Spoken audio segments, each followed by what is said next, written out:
আসসালামু আলাইকুম ভাই। ওয়ালাইকুম আসসালাম ভাই। ভাই আপনার নাম কি? মাহবুব ইসলাম ভাই। কি করেন? জি আমি একটা ছোট সরকারি জব করি ভাই। আচ্ছা ঠিক আছে। তিনটা প্রশ্ন করব। তিনটা প্রশ্নের মধ্যে যদি আপনি দুইটা প্রশ্নের অ্যানসার দিতে পারেন তাহলে আপনার জন্য ছোট্ট একটা গিফট আছে। আপনি কি গেমসটা খেলতে প্রস্তুত? জি প্রস্তুত। তাহলে ধরতে পারি? জি। আচ্ছা। ধরুন আপনি একটি রেলগাড়ি চালাচ্ছেন। ট্রেনটি যখন প্রথম থামলো, দুইজন যাত্রী নেমে তিনজন যাত্রী উঠলো। পরে স্টেশনে আবার যখন থামলো তখন একজন নেমে পাঁচজন উঠলো।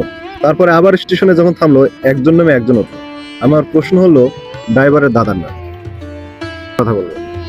ইয়ার একবার একটু repeat। ধরুন আপনি একটি রেলগাড়ি চালাচ্ছেন। জি। ট্রেনটি যখন প্রথম থামলো তখন দুইজন যাত্রী নেমে তিনজন যাত্রী উঠলো। পর স্টেশনে আবার যখন থামলো একজন নেমে পাঁচজন উঠলো। তারপর স্টেশনে আবার যখন থামলো একজন নেমে একজন উঠলো। আমার প্রশ্ন হলো ড্রাইভারের দাদার নাম। সময় পাবেন 5 সেকেন্ড। কথা বলবেন না? তো দর্শক আপনাদের যদি অ্যানসার জানা থাকে অবশ্যই কমেন্ট বক্সে কমেন্ট করবেন।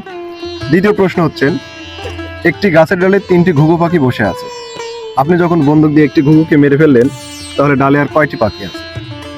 একটি পাখি না উড়ে গেছে দুটো একটি মারার পরে। ধন্যবাদ। হ্যাঁ, দুইটার মধ্যে আপনি একটা প্রশ্নের অ্যানসার দিতে পারছেন। তো তৃতীয় নম্বর প্রশ্নের অ্যানসার দিতে পারলে আপনি একটা গিফট পাবেন। তো তৃতীয় প্রশ্ন হচ্ছে কোন জিনিসটা আপনার সামনে আছে কিন্তু আপনি জানেন কিন্তু আপনি দেখতে পান না? আমার সামনে আছে নাক যেমন। আমরা তো এটা আয়নার সামনে গেলে দেখতে পারি।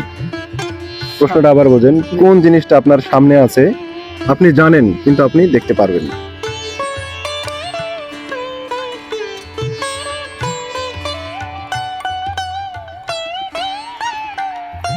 সময় পাবেন 5 সেকেন্ড করে। 5 4 3।